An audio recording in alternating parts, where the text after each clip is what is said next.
Hello everyone.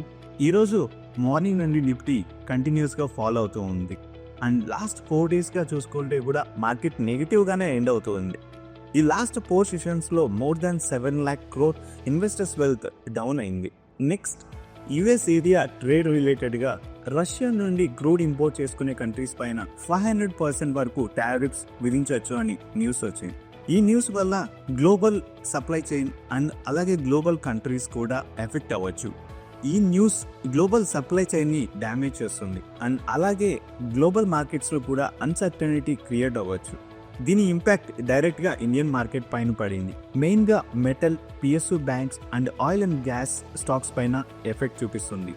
అలాగే volatility indicator India VIX కూడా ఈరోజు బాగా ఇంక్రీజ్ అయ్యింది, మార్కెట్లోని అన్సర్టనిటీస్ని చూపిస్తూ.